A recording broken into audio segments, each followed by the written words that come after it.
Reporter breaking. കിളിമാനൂരിൽ കാറിടിച്ച് മരിച്ച ദമ്പതികൾക്ക് മരണ സർട്ടിഫിക്കറ്റ് നൽകുന്നതിൽ വീഴ്ച. അപകടത്തിൽ മരിച്ച രജിത്തിന്റെ മരണം രജിസ്റ്റർ ചെയ്യുന്നതിനായി വേണ്ട രേഖകൾ നൽകാതെ ഡോക്ടറും പോലീസും കൈയൊഴിയുന്നുവെന്ന് സഹോദരൻ രാജേഷ് റിപ്പോർട്ടറിനോട്. ആശുപത്രിയിൽ എത്തുമ്പോഴേക്കും മരിച്ചതിനാൽ രേഖ നൽകാൻ കഴിയില്ലെന്നാണ് കടക്കൽ താലൂക്ക് ആശുപത്രി അധികൃതരുടെ വിശദീകരണം. രേഖകൾ വാങ്ങേണ്ടത് ആശുപത്രിയിൽ നിന്നാണെന്ന് പറഞ്ഞ് പോലീസും കൈയൊഴിഞ്ഞു. ധനസഹായത്തിന് അപേക്ഷിക്കാൻ കഴിയാതെ വന്നതോടെ ആരോഗ്യമന്ത്രിക്കും മുഖ്യമന്ത്രിക്കും കുടുംബം പരാതി നൽകി. ഞാൻ ഒരു മാസമായിട്ട് ഈ രജിത്തിൻ്റെ ഡെത്ത് സർട്ടിഫിക്കറ്റിന് വേണ്ടി ഹോസ്പിറ്റലും പഞ്ചായത്തും പോലീസ് സ്റ്റേഷനും കയറി ഇറങ്ങി നടക്കുകയാണ്. ഞാൻ ഹോസ്പിറ്റലിൽ ചെല്ലുമ്പോൾ അവർ പറയുന്നതെന്ന് പറഞ്ഞാൽ എൻ്റെ അളിയനെ മരിച്ചാണ് ഹോസ്പിറ്റലിൽ എത്തിച്ചത്, അതുകൊണ്ട് അവർക്ക് ഡെത്ത് സർട്ടിഫിക്കറ്റ് തരാൻ പറ്റില്ലെന്നാണ് ഡോക്ടർ പറയുന്നത്. പിന്നെ ഞാൻ പഞ്ചായത്തിൽ ചെല്ലുമ്പോൾ അവർ പറയുന്നത് ഹോസ്പിറ്റലിൽ നിന്ന് രേഖകളുണ്ടെങ്കിൽ മാത്രമേ പഞ്ചായത്തിൽ നിന്ന് ഡെത്ത് സർട്ടിഫിക്കറ്റ് ചെയ്യാൻ പറ്റുള്ളൂ.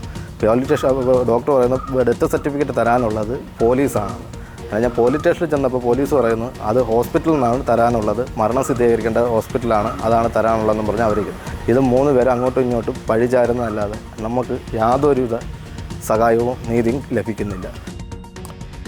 എം ജി പ്രതീക്ഷ ഇത് അന്യായമാണ്. മരണ സർട്ടിഫിക്കറ്റ്, ആ മരണം സംഭവിച്ചത് തന്നെ അതൊരു മനഃപൂർവ്വമായിട്ട് ഇടിച്ച് വീഴ്ത്തുന്ന പോലെയാണ് ആ ദൃശ്യങ്ങളിൽ നമ്മൾ കണ്ടത്. വലിയ വീഴ്ചയാണ് ആ അപകടത്തിൽ തന്നെ സംഭവിച്ചിരിക്കുന്നത്. വാഹനം വന്നിടിക്കുന്നതും ആ ജീവൻ നഷ്ടപ്പെടുന്നതുമൊക്കെ നമ്മൾ കണ്ടതാണ്. ഇപ്പോൾ മരണത്തിന് ശേഷവും ആ കുടുംബത്തിന് നീതി കിട്ടുന്നില്ലെങ്കിൽ തീർച്ചയായിട്ടും നടപടി ഉണ്ടായേ പറ്റൂ. ഇതെവിടെയാണ് ശരിക്കും പറഞ്ഞാൽ പഞ്ചായത്തിൽ നിന്നാണല്ലോ മരണ സർട്ടിഫിക്കറ്റിൻ്റെ കാര്യത്തിൽ ഒരു തീരുമാനമുണ്ടാവേണ്ടത്. അത് ആശുപത്രി അധികൃതർ സാക്ഷ്യപ്പെടുത്തി കൊടുക്കണം, അങ്ങനെയാണ് പതിവ്.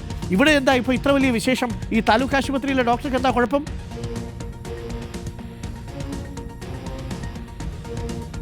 അരുൺകുമാർ, തീർച്ചയായും വലിയ അന്യായമാണ് ഈ കുടുംബത്തോട് അധികൃതർ ചെയ്യുന്നത്. കാരണം സാധാരണഗതിയിൽ ഒരു മരണം സംഭവിച്ചാൽ എവിടെ വെച്ചാണോ മരണം സംഭവിക്കുന്നത് അതിനോട് ചേർന്നുള്ള തദ്ദേശ സ്ഥാപനങ്ങളിൽ നിന്നാണ് മരണ സർട്ടിഫിക്കറ്റ് ലഭിക്കുന്നത്. ഇതിൽ കിളിമാനൂർ സ്വദേശിയായ രജിത്ത് വീട്ടിൽ കുഴഞ്ഞു വീഴുകയും തുടർന്ന് ഈ കടക്കൽ താലൂക്ക് ആശുപത്രിയിലേക്ക് കൊണ്ടുപോകും വഴി മരണം സംഭവിക്കുകയും ചെയ്തു. കടക്കൽ താലൂക്ക് ആശുപത്രിയിലാണ് മരണം സ്ഥിരീകരിക്കുകയും ചെയ്തത്. അങ്ങനെയെങ്കിൽ ഈ കടക്കൽ താലൂക്ക് ആശുപത്രിയാണ് ഇതുമായി ബന്ധപ്പെട്ടുള്ള വിവരം അത് ആ തദ്ദേശ സ്ഥാപനത്തെ അറിയിക്കേണ്ടത്. അങ്ങനെ ഈ തദ്ദേശ സ്ഥാപനത്തിൽ മരണ സർട്ടിഫിക്കറ്റിനായി കുടുംബം ചെല്ലുമ്പോഴാണ് ആശുപത്രിയിൽ നിന്ന് ഇതുമായി ബന്ധപ്പെട്ട രേഖകൾ ലഭിച്ചിട്ടില്ല എന്നുള്ള ഒരു മറുപടി ഈ കുടുംബത്തിന് ലഭിക്കുന്നത്. അങ്ങനെ ആശുപത്രിയിൽ ചെല്ലുമ്പോൾ തങ്ങൾക്ക് ഈ മരണ സർട്ടിഫിക്കറ്റുമായി ബന്ധപ്പെട്ട രേഖകൾ നൽകാൻ കഴിയില്ല എന്നുള്ള വിശദീകരണമാണ് ആശുപത്രി അധികൃതർ നൽകുന്നത്. അതിന് കാരണമായി പറയുന്നത് രജിത്തിനെ ആശുപത്രിയിൽ എത്തിക്കുമ്പോഴേക്കും രജിത്തിന്റെ മരണം സംഭവിച്ചിരുന്നു, മൃതദേഹം സൂക്ഷിക്കുക മാത്രമാണ് ആശുപത്രി ചെയ്തിട്ടുള്ളത്. അതുകൊണ്ട് തന്നെ ഇതിൽ തങ്ങളല്ല ഇതുമായി ബന്ധപ്പെട്ടുള്ള രേഖകൾ നൽകേണ്ടത് എന്നുള്ള വിശദീകരണം ആശുപത്രി നൽകുന്നു. പോലീസിനെ സമീപിക്കാൻ മറുപടിയും നൽകി. അങ്ങനെ രജിത്തിന്റെ കുടുംബം പോലീസിനെ സമീപിക്കുമ്പോൾ അത് ആശുപത്രിയാണ് നൽകേണ്ടതെന്ന് അവിടെ നിന്ന് മറുപടി നൽകുന്നു. അങ്ങനെ കുടുംബത്തെ അങ്ങോട്ടും ഇങ്ങോട്ടും തട്ടിക്കളിക്കുകയാണ് നിലവിൽ അധികൃതർ ചെയ്യുന്നത്. അതുകൊണ്ട് തന്നെ വലിയ ബുദ്ധിമുട്ട്. ഒരു സംശയം ചോദിച്ചോട്ടെ പ്രതീക്ഷ, നമ്മൾ മനസ്സിലാക്കിയതനുസരിച്ച് അവിടെ പഞ്ചായത്താണല്ലോ സർട്ടിഫിക്കറ്റ് കൊടുക്കേണ്ടത്. പഞ്ചായത്ത് സർട്ടിഫിക്കറ്റ് കൊടുക്കണമെങ്കിൽ ആശുപത്രി അധികൃതരത് സാക്ഷ്യപ്പെടുത്തണം. ഇതല്ലേ വേണ്ടത്? ആശുപത്രിയിൽ എത്തിച്ചപ്പോഴേക്കും മരിച്ചു എന്നാണ് പറയുന്നത്. ശരി, ആശുപത്രിയിൽ എത്തിച്ചപ്പോൾ മരിച്ചു എന്നാണെങ്കിലും അവിടെ സ്ഥിരീകരിക്കുകയല്ലേ ഡോക്ടർമാർ? അവർക്ക് മരണം സ്ഥിരീകരിച്ചു എന്നത് എന്തുകൊണ്ടാണ് അവർക്ക് കൊടുക്കാൻ? അവരല്ലേ ചെയ്യേണ്ടത് യഥാർത്ഥത്തിൽ? പോലീസല്ലല്ലോ മരണം സ്ഥിരീകരിക്കുന്നത്, അല്ലേ പ്രജീഷ്? അരുൺകുമാർ, തീർച്ചയായും സാങ്കേതികപരമായി ആശുപത്രി അധികൃതർക്ക് അത്തരത്തിലൊരു രേഖകൾ നൽകുന്നതിന് യാതൊരു തടസ്സവും ഇല്ല എന്നതാണ് നമ്മൾ അന്വേഷിക്കുമ്പോഴും മനസ്സിലാകുന്നത്. പക്ഷേ പിന്നെ എന്തിനാ ഈ സാങ്കേതികതയുടെ പേര് പറഞ്ഞ കുടുംബത്തിനെ ഇങ്ങനെ വട്ടം ചുറ്റിക്കുന്നു എന്നതാണ് പ്രധാനമായും ഉയരുന്ന ചോദ്യം. ഇതുമായി ബന്ധപ്പെട്ട പല തവണ വിവിധ സ്ഥാപനങ്ങൾ ഈ മരിച്ച രജിത്തിന്റെ സഹോദരൻ കയറിയിറങ്ങി. പക്ഷേ അപ്പോഴും അവിടെ ചോദിക്കൂ ഇവിടെ ചോദിക്കൂ എന്നുള്ള മറുപടി മാത്രമാണ് ഈ കുടുംബത്തിന് ലഭിക്കുന്നത്. അങ്ങനെ ഒരു മാസത്തോളമായി ഇതിന്റെ പുറകെ കുടുംബം നടക്കുകയാണ്. ഈ മുഖ്യമന്ത്രിയുടെ ദുരിതാശ്വാസ നിധിയിൽ സഹായത്തിന് അപേക്ഷിക്കണമെങ്കിൽ ഈ മരണ സർട്ടിഫിക്കറ്റ് അടക്കം ഇതിനോടൊപ്പം ഒരു വിദഗ്ധ ഒരു മെസ്സേജ് വന്നിട്ടുണ്ട്. നിലവിൽ റോഡപകട കേസുകളിൽ പോലീസാണ് ഡെത്ത് സർട്ടിഫിക്കറ്റിന് വേണ്ട കാര്യങ്ങൾ ചെയ്യേണ്ടത് എന്നാണ്. അങ്ങനെയാണെങ്കിൽ പോലീസ് ചെയ്യണം.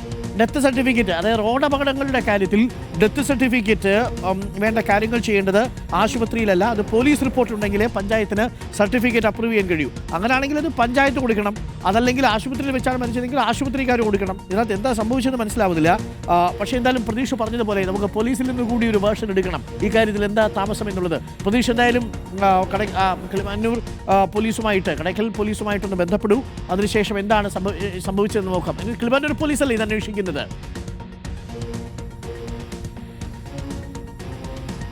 ആ മരണവുമായി ബന്ധപ്പെട്ടുള്ള കാര്യങ്ങൾ കിളിമാനൂർ പോലീസിന്റെ അന്വേഷണ പരിധിയിലാണ് അരുൺകുമാർ. ഓക്കെ, തീർച്ചയായിട്ടും ഒന്ന് അന്വേഷിച്ചോളൂ പോലീസിലൂടെ. ഇപ്പോൾ നമുക്ക് ലഭിക്കുന്നൊരു വിവരം അനുസരിച്ച് റോഡപകട കേസുകളിൽ പോലീസാണ് ഡെത്ത് സർട്ടിഫിക്കറ്റിന് വേണ്ട കാര്യങ്ങൾ ചെയ്യേണ്ടത്, ആശുപത്രിയിലല്ല. പോലീസ് റിപ്പോർട്ട് ഉണ്ടെങ്കിലേ പഞ്ചായത്തിന് സർട്ടിഫിക്കറ്റ് അപ്രൂവ് ചെയ്യാൻ കഴിയൂ എന്നാണ് പറയുന്നത്. അത് ഉമ്മൻചാണ്ടി സർക്കാരിൻ്റെ കാലത്തുള്ള ഓർഡറാണ് എന്ന് 2 പ്രേക്ഷകർ മെസ്സേജ് ഇട്ടിട്ടുണ്ട്. അത് തീർച്ചയായിട്ടും നമുക്ക് പോലീസുകാരുമായിട്ട് ഒന്ന് ബന്ധപ്പെടാം. ആ കുടുംബത്തെ നമ്മൾ സഹായിക്കണം. ആ കുടുംബത്തിൻ്റെ അവരുടെ ആവശ്യം നമ്മൾ ന്യായമായിട്ട് ഏറ്റെടുക്കേണ്ടതുണ്ട്. തീർച്ചയായിട്ടും അത് നമുക്ക് പോലീസുമായിട്ട് ബന്ധപ്പെട്ട ഡെത്ത് സർട്ടിഫിക്കറ്റ് ഉടൻ വേഗത്തിലെത്തിക്കാനും നടപടികളുണ്ടാവാം. ഇല്ലെങ്കിൽ പ്രതീക്ഷ ഇന്ന് വൈകുന്നേരം തന്നെ നമുക്ക് തദ്ദേശ വകുപ്പ് മന്ത്രിയുടെ ഓഫീസുമായിട്ടും ഈ വിഷയം ഒന്ന് കോർഡിനേറ്റ് ചെയ്യാം. എന്തായാലും അത് ഇന്ന് വൈകുന്നേരം തന്നെ നമുക്ക് സർട്ടിഫിക്കറ്റ് കിട്ടത്തക്ക രീതിയിൽ കാര്യങ്ങൾ അല്ലെങ്കിൽ അതിലേക്ക് അനുകൂലമായ തീരുമാനങ്ങൾ ഇന്ന് വൈകുന്നേരം തന്നെ നമുക്ക് പ്രതീക്ഷിക്കണം. അപ്പോൾ പ്രതീക്ഷ എന്തായാലും പോലീസുമായിട്ടൊന്ന് ബന്ധപ്പെട്ടുള്ളൂ. Thank you Prateesh. അപ്പോൾ ഒന്ന് ആലോചിച്ച് നോക്കിയേ ആ കുടുംബത്തിൻ്റെ അവസ്ഥയെ. ധാറ് വന്ന് ഇടിച്ചു, സമ്പന്നൻ്റെ ധാറാണ്, അതിൽ ഒളിച്ചുകളി നടന്നു, അതിലവരെ രക്ഷപ്പെടാൻ വേണ്ടിയിട്ട് ആദ്യം അനുവദിക്കുന്നു. അതിനുശേഷം ഇപ്പോൾ മരണ സർട്ടിഫിക്കറ്റിന് വേണ്ടി ചെല്ലുന്ന സമയത്ത് പോലീസുകാരും കൊടുക്കുന്നില്ല, ആശുപത്രി ചെല്ലുന്ന സമയത്ത് പോലീസുകാർ കൊടുക്കാൻ പറയുന്നു, പോലീസുകാരുടെ ചെല്ലുന്ന സമയത്ത് ആശുപത്രി കൊടുക്കാൻ പറയുന്നു. നിങ്ങളുടെ ഈ പന്ത് തട്ടലിനുള്ള മനുഷ്യരല്ല ഈ കേരളത്തിൽ ജീവിക്കുന്നത്.